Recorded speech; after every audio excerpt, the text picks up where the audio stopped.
It's a great day. My name is Shay Brown, the Happy Entrepreneur, and welcome to the Happy Entrepreneur Show, the #1 business development and revenue focused late night show in the country where we're on a mission. And our mission really is to inspire, our mission is to empower, and our mission is to provide you, the entrepreneur, with all of the resources that are necessary to execute that big vision you have for the people you were called to serve. And on this episode, we have the one and only Tiran Jackson, who's in the building. He was talking about how to build resilience in times of adversity. How are you, Tiran? How you doing, my friend? Shay, I'm doing great, man. It's a pleasure to be here and to be a part of the Happy Entrepreneur Show. So thank you. Doing wonderful. Well, I'm glad you're here, man. And the first question I've got to ask is, why are people still struggling to bounce back from adversity? I mean, I know we're in the year 2024, whenever they see this recording, by the way, and I'm curious, why are people still struggling to even bounce back from adversity when they have all the books, they have all of the Instagram, they have all the reels, yet they still find themselves in the strong? What's some of the challenges they're having? So let's talk about this. So really, it comes to coping skills. First off, people don't know how to cope. Everybody doesn't know how to cope with adversity. When everything is going great, everything is going fine, people can manage and people can operate. With all the information out there, it's one thing to be able to see information, but it's another thing to actually be coached through or walk through implementing that information. So with that said, people who are struggling and having a hard time, they might not be taking the actions to get out of their situations or to bounce back from the setbacks that they're facing. I think that's why it's important to see real examples of resilience in order to actually be able to model a manner of being able to get yourself out of that situation. So what do you say to the person who's like, no, Shay, you've got to let him know I was laid off? I mean, that's some serious stuff. No, Shay, you got to let him know I was in a relationship and it ended. I'm no longer with my wife. Or I'm no longer with my husband. Or Shay, does he understand I just had to file bankruptcy? Or, I just got hit with a punch I didn't see coming. Something happened with a loved one. Shay, these are serious stuff, and it keeps happening to me over and over again. So what would you say to the person is like, this is unusual. I mean, this is really tough. And it is real serious. So I'm not making, for those folks listening at home, thinking, hey, I'm playing it down. But the reality is those stories can hold people back. So what's the question? Yeah. Question is, what do you say to the person saying, no, this just happened to me recently, man. I need time.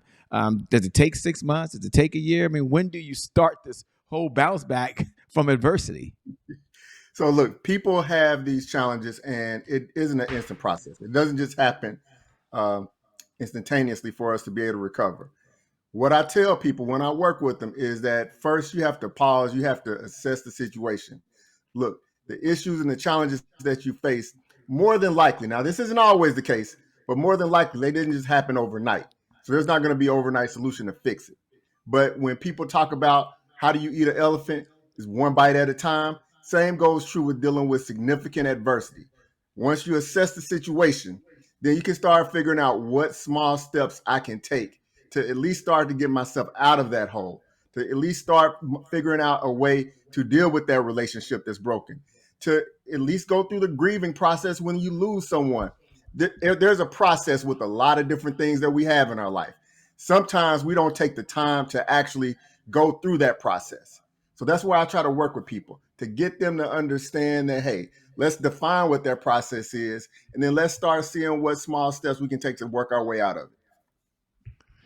As he's talking about defining the process, Shay, can you slow down for a moment and have him give us, what is his definition of resilience? So because it can mean different things to different people. Some people say, I'm still functioning. I go to work every day. He needs to know I'm not laying in the bed somewhere down and out.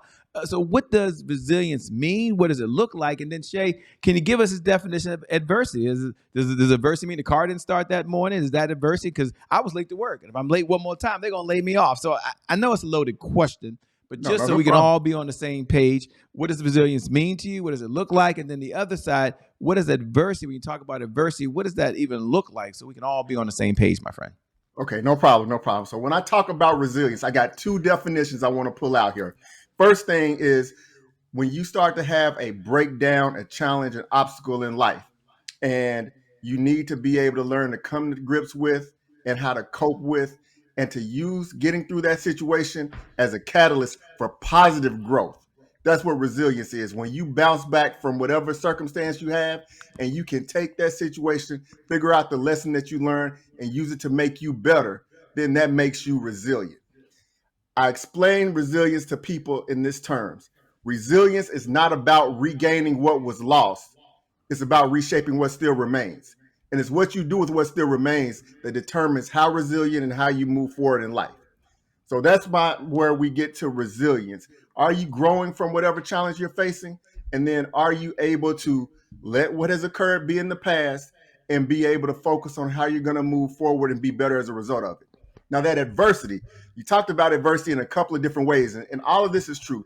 And adversity is any type of setback or challenge that we didn't expect that basically detours our path of moving forward in life. It can be as minor as misplacing your keys in the morning when you're getting ready to get out, but it can also be as significant as losing a close loved one. All of these are different levels of adversity. Some, they just cause a minor tremor within our life, something that we can re-stabilize pretty quickly from. Some have longer lasting effects that we have a harder time getting back to normal, and some are just life altering together. All of these different stages of adversity can be something that changes us and causes the way that we think and that we operate and that we function to be different. Now, some people can end up going for worse and never being able to bounce back. And you hate to see that because you start to see those who are really struggling, dealing with the challenges in their life. But those who can take those challenges and create something even better outside of their realm of possibility before are those who are truly resilient and implementing their resilience in their everyday life. I love it, man. Thanks for sharing. And they're peeking over your shoulder because they're nosy and they're saying, "Wait a minute, Shay." Behind his shoulder, I can see the words execution. I see the words persistent. And can you let them know that I'm the type of person, Shay, that I do execute? Okay, I got you. I feel some of you out there. Some of you are like, Shay, I'm a persistent. And then others might be asking, what's his definition of consistency, and how can you consistent do the things you're supposed to do as you're bouncing back from adversity? So what's the question? Y'all might have heard this before. Consistency is the key. Consistency is the key. Consistency is the key. And having said that, what do most people struggle with? What they struggle with consistency. So my question to you is, what do you suggest to folks so they can be consistent? And then how do you be consistent on executing the things that you're talking about we need to be doing, my friend? Ooh, so first off, first, this is a reminder, and I'm not immune to needing to be reminded of what is going to drive me to success. And I think in the same manner that we have affirmations that help guide our thinking, guide the way that we operate, that's what these are to me. My core values that I realize I need to be able to uphold and keep in order to reach my goals and destination. Now, with that consistency, now we're starting to get into really a shift in who we are, a real transition to become better. I think consistency, I think having the right habits, having that discipline to do the things even though we don't want to, those are some of the things that separate the average from the great. And a lot of us can put a lot of effort into things. A lot of us can put hard work, but how much can we do those things on a regular basis to get to that desired goal or outcome? That's where some of these attributes start to really make a difference between whether we're going to play entrepreneur or really be entrepreneur. So, it's a hard thing. And sometimes it requires the right level of accountability outside of yourself. It requires the right motivation. It requires that inspiration to keep you going when you don't want to in order to always get there. Whereas you're speaking, thanks for sharing that, man. That's so true. Now we're curious a little bit. Everyone hadn't read your bio. Okay. Some folks have read the bio. I get it. Some of you've already Googled him. I get it. Then others, they're like, Shay, who's this person talking? They're listening to you in their ears, maybe in the podcast right now. Someone might be in the kitchen cooking and you're playing in the background and they're listening. Somebody else is working right now and we're in the background. They're like what I'm hearing. Sounds good so far, but Shay, what's his backstory? Who is he, quote unquote, if I can use that improper English. So take a moment if you can and give us your backstory. And then what was the defining moment that led you to doing what you're doing now? Good question.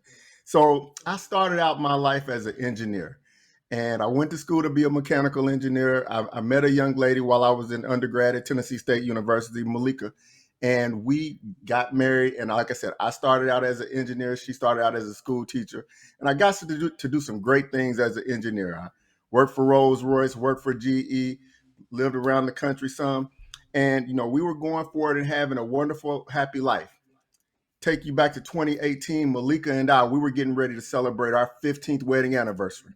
And in doing so, we thought we would actually do something different. We would go on a trip, on a vacation to the Bahamas, spend 5 days in paradise, because at that point in time, she was very busy in her job. She had moved out of education and she was actually working as an HR director for a Fortune 500 company. I was engineering manager for a company in Atlanta, and we really wanted to have this time to connect.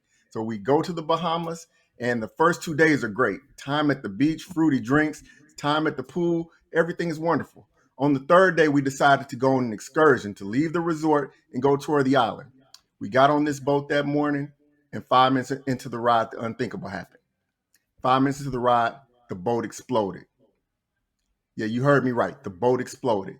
We were sitting above a fuel tank, and there was a spark that came from that fuel tank. And as a result, I found myself waking up face down on the surface of a burning boat.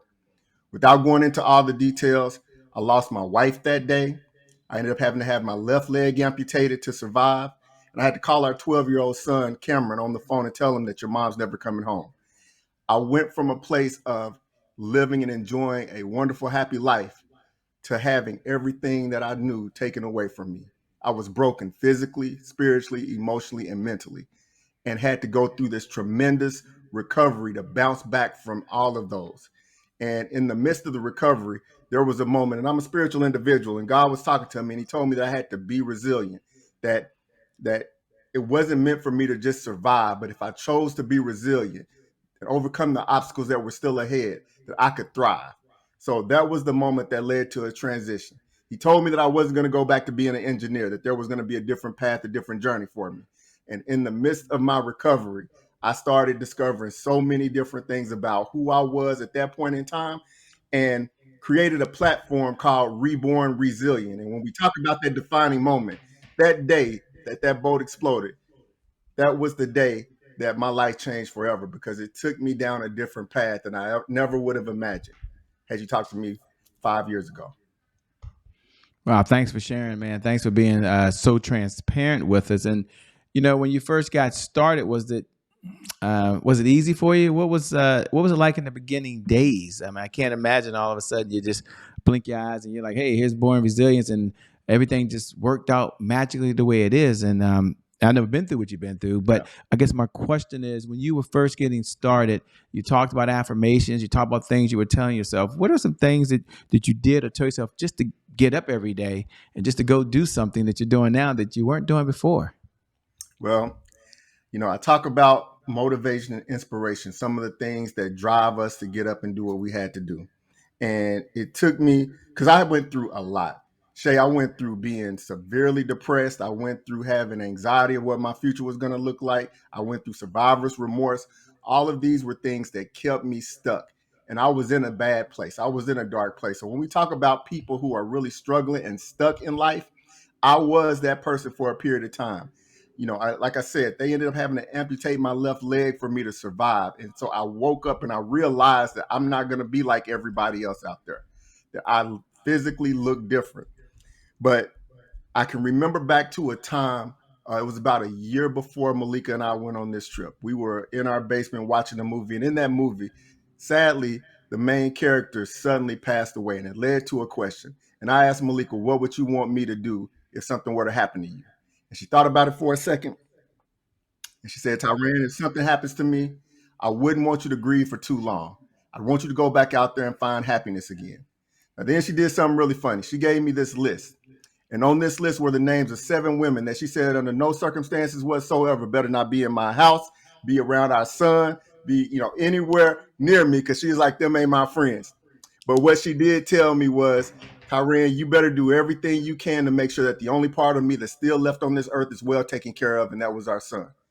So when she was gone, and I had to think about what was going to get me out of bed, what was going to help me keep going, what was going to make me regain the strength necessary in order to be able to move forward, I had to think about that promise I had to my former wife. That was my inspiration. That was what pushed me to make sure that my son was okay in order to keep going.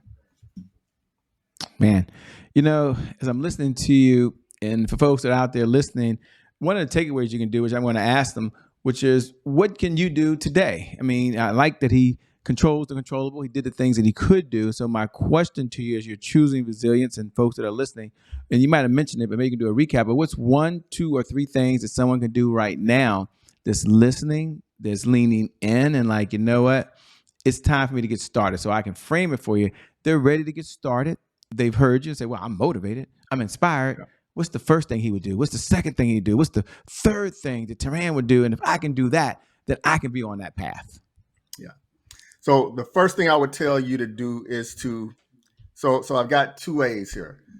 The first one is assess your problem that you have, whatever the setback or situation. Maybe you had a means in it happening the way that it did. Maybe you don't. But whatever that problem is, first thing we need to do is assess where we are and how we got there. I think if you can do that, then you at least are starting to think clearly about solutions. And then the other part of that is to accept that it's happened. This is your reality now. If you are going through a divorce, you know, that may be your reality. You might want to fight it. And then I tell people this: denial is the enemy of acceptance. And a lot of times we find ourselves not able to move forward because we are stuck in this state of denial because we want something that we had before. We can't go back and fix the past, but we can fix our future. And that's where I say that if you can get to a place of acceptance, then your thought process, your mindset is going to change towards looking for solutions than being stuck on the problem. So those are the first two things that I would say. And then, as I said earlier, and so you got to keep in mind, I was an engineer in my former life. One of the things that I always like to do is to understand my process and understand what my roadmap is in order to break this problem down and get closer to a solution. So you need to look at what your process is. What do you really want? That end goal, and you know that where you are now. A good friend of ours, Trevor Ott, says, everywhere you got in life, your mind got there first. You have to be able to visualize where you want to go. And then if you can point that out, then the process of figuring out how you're going to get there becomes a little bit easier. And then what you need to do is figure out what steps you need to take in order to just get started. A lot of times people they overthink and they stay stagnant because they are thinking that they have to do so much to get started. But no, you have to take that first step. And sometimes you got to call a friend. You got to talk to someone who's been through this. You got to understand what step you need to take in order to start getting that momentum. The small wins every day is what you want. And if you can get a small win and a small win and a small win, then that loss won't be as significant in the grand scheme of things. Well said. What do you enjoy most about what you're doing these days, man? Sounds like you're happy. Sounds like you're really all in. You're not dipping and you're not dibbling and dabbling. I don't hear, and anything I see online, you're not dibbling and dabbling. You got one gear. I don't know what the engineer part is, but I know one thing: you're all in. So that thing is full Yeah. throttle ahead. By the way, so what do you enjoy most about what you're doing these days? So, Shay, I say this: I found my purpose, I found my calling, and I found my fulfillment. I enjoyed what I did, and I was good at what I did as an engineer. I was very strong in math and science. Loved how things worked. That was suited for me with who I was at that point in time. But when I've moved into this space where I'm helping others who are going through traumas, tragedies, or transitions in life make those transformations they need to become triumphant, it is a different level of fulfillment because, and like I said earlier, I know how dark of a place I was in after going through the loss and the hurt that I went through. And when you start to get out and on the other side, you start to realize that you've overcome a lot. And what I do is I see people who are in a similar state, and I know that I can help them get past and overcome a lot of the challenges that they think they'll never be able to get past in their life. So there is a certain level of fulfillment with knowing that there is a way and knowing how to show others that way to get them out of their state of despair. And so that's what drives me, that fulfillment, that knowing that I can help people in a way that I never would have imagined before.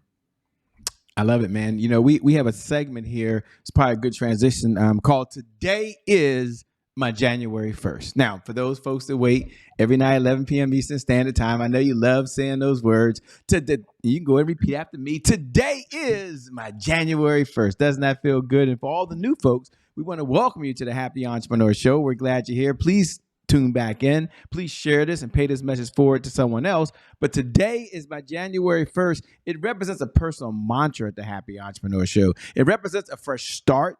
It represents a do-over. It means our past, no matter how dark and gloomy it is, or how bright and sunny that past has been, that past no longer equals the future. So my question to Tiran on the other side is, when you hear those words, today is my January 1st, what do you hear? And what was another challenge, an adversity that you had to come back from that you want to share with us as well? Yeah. So, and as I mentioned earlier, my January 1st was the day where I was reborn, where June 30th, 2018, the date in which that accident happened. At that point, that was the rebirth of Tiran Jackson 2.0. I transformed into a different person, and that was the day that everything began to shift as far as what my life was going to become. And so the journey from being in a helpless situation to being where I am now taught me so many lessons. I learned, and one of the greatest challenges I had to do was learn to open up. I went from being a reserved person who didn't want to share too much about what I was going through, whereas on my journey of finding who I was again led to me finding my authentic voice, led to me being vulnerable, led to me being open. And what I realized is that's very endearing to other people. And for those who really are seeking it, being that beacon to show them, hey, look, as I said earlier, I went through severe depression and grief. And I know that there's others out there and they feel as though their life can't go on because they lost that other person that they were used to being having such a major role in their life. But there is a way if you start to do the right step, take the right steps. If you are beginning to do the deep work that's required to understand what and manage your emotions, if you're doing the steps to be able to process what has happened, if you are actually being able to articulate and discuss how you're feeling and how you're going to be able to honor their legacy memory and still be able to move forward. These were some of the challenges that I had because, like a lot of people, this was unknown territory to me. And I think unknown territory it correlates with the fears that we have, but we have to learn to overcome those fears. And I had to get past my fear of speaking in the front of people, of being real and authentic with myself, and putting that out there to others. So, for anybody out there who has these concerns, these fears, these doubts in your head, look, you're not alone. But once you start to get past those, you'll realize you should have done it a long time ago. Yeah, I love it, man. We're peeking over your shoulder as you're talking, by the way, and we see you have, I don't know, 1, 2, 3, 4, 5, 6 topics behind you. And Yeah. I'm curious, and the audience is curious. There's 7 of them, I think it looks like behind you. See, one, Yeah. two, effort. This one, yeah, you got 7. Yeah, one, two, Models three, a little four, five, bit. 6, 7 of them.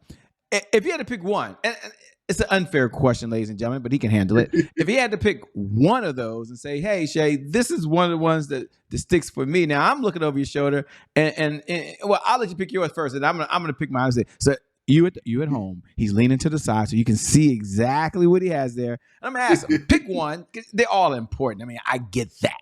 But sometimes my daddy would say there's an equals among equals. But if there's Mhm. one that really stands out for you, which one is it, and why? And we're just curious, ladies and gentlemen. He said I can ask any question I want. He didn't give me any questions to ask.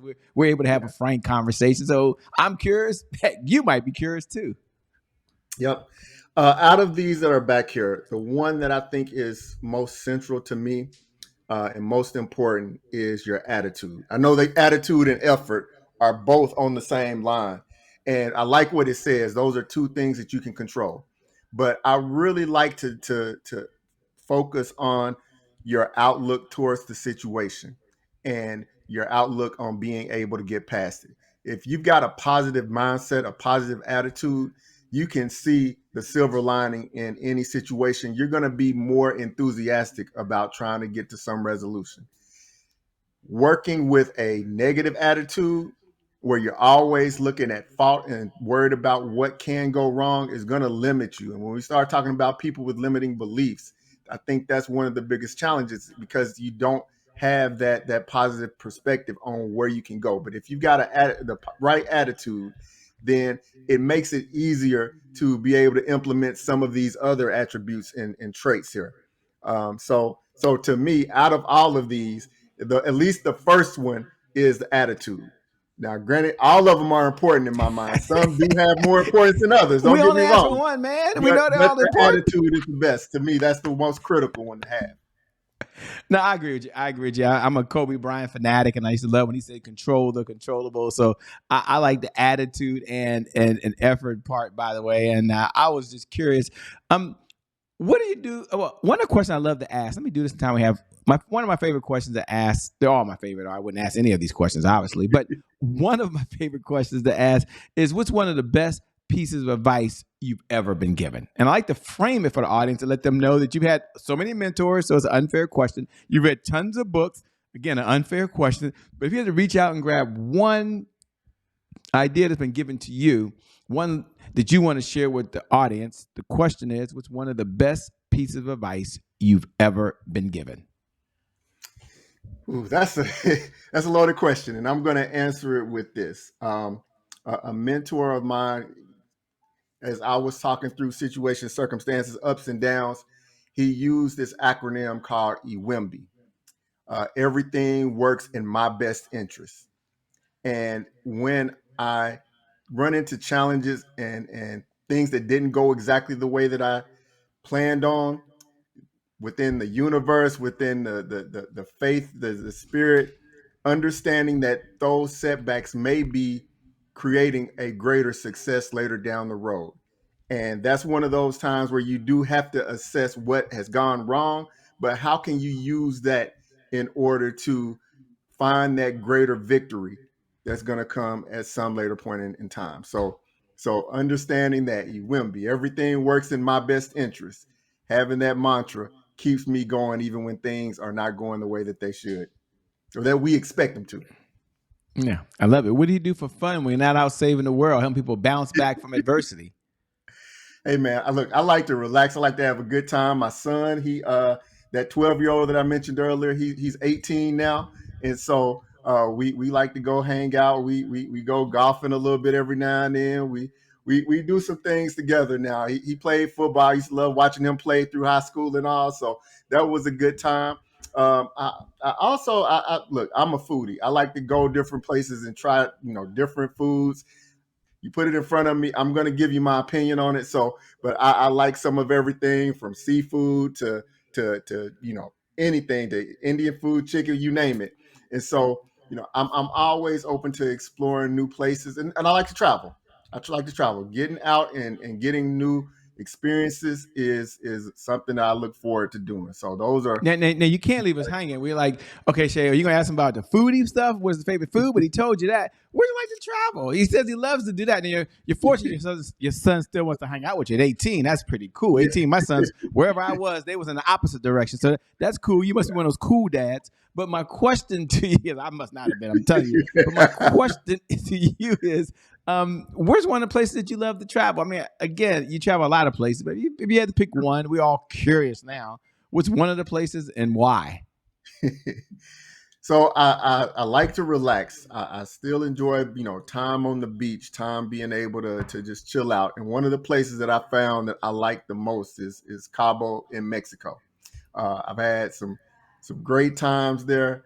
Sometimes the water is beautiful, and just being able to feel like I can disconnect from things and unwind, but also be at peace with how life is shaping for me is one of the great things I enjoy about just being able to be in that vacation spot, in that vacation mindset. And granted, I could do that a lot of places, but that has been my preferred place to travel and go to in order to just be able to separate and disconnect from everything. Good. Well, I'm curious. I'm gonna have to get you a foodie list while you're in Cabo. I love going to Cabo. I go there every year for several weeks, so it's a lot of fun, man. So glad to connect with you. As we come down the home stretch, two-part question. Number one, what type of clients is your firm looking to work with these days, if any? And number two, how can folks stay in this conversation? How can they best connect with you so they can stay in this conversation over and beyond today? Yes. So for the clients that I work with, my business is broken into two pieces. One, I do a lot of professional speaking, corporate association speaking. So for those who are looking for someone to touch, motivate, inspire their staff, their people, I'm out there. So that's one of the things that I look to do from a speaking standpoint. The other part of it is with the people who I coach. I coach individuals in small groups, as I said, those who are going through a tremendous hardship and feel stuck and paralyzed with where they are in life and need to figure out their game plan in order to move forward. I'm a certified life coach. So I help you come up with the solutions on how to basically accelerate that healing process and go from hopelessness to happiness. And so for those who find themselves constantly feeling the pressure and the sadness of not being where they want to be in life, those are the people who I can best serve. So, in order to work with me or to find out more about me, you can find me on social media under Tiran Jackson Official or my platform, Reborn Resilient. One of the two. If you go to rebornresilient.com, you'll find more information about pretty much everything that I do. But you can find me on Instagram, Facebook, LinkedIn, Tiran Jackson Official, and I'll be happy to reach out to you and you can learn more. Well, let me say thank you so much, man, for being on a Happy Entrepreneur Show. We know you can always make more money, but you can't make more time. So you're giving us the most precious resource you have, which is your time. So thanks for being on the show. No problem. Thank you, Shay. I appreciate it. And thank you. Thank you to viewers. Thank you for tuning in, by the way, because without you, well, there is no show. So we appreciate every time you like it. Appreciate every time you pay it forward. Appreciate every comment you leave on YouTube. We thank you for your time. And I never get tired of sharing every night at 11 p.m. Eastern Standard Time that you, as you're watching right now, that you're a very special individual, that you are a game changer, that you are a world changer, that you're someone out there that's making a huge difference because you're so awesome. That for you, today is your January 1st. And because of just that one reason alone, I believe your best is still yet to come. Your best is yet to come. Your best is yet to come. With that being said, my name is Che Brown, the Happy Entrepreneur. Make it a great day, everyone. And I promise you, we'll make some good things how we connect again next time. God bless. Thanks, Tiran. We appreciate it, man. We out, everybody.